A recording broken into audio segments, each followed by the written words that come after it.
Kurigana na mwandiki mukaru wa waki no kuria wa mataoni Charles Higa, andu kuma kaunti 15 bururi-ini ni maratanywo kugunika na nyumba njeru thutha wa Higa gwikira mukonde ati mutaratara wa gwakira andu niguo KIPIS ni urikitie kurika.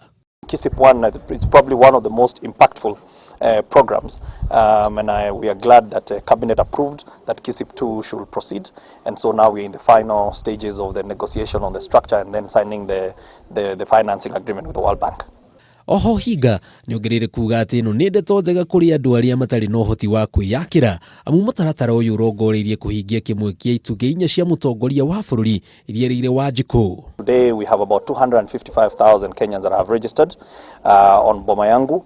I think about 20,000 of them have started making contribution and saving towards their homes. You've already seen that we have embarked on the first flagship project, which is Park Road, which is nearing completion.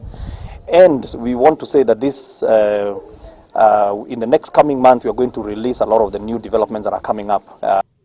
Oho, Higa ni oritie muingi witigire kwiyandikithia thiini wa mutaratara uyu amu wina umithio munene oro undu umwe na kurehe uthii wa nambere hari bururi. Prices are very fair.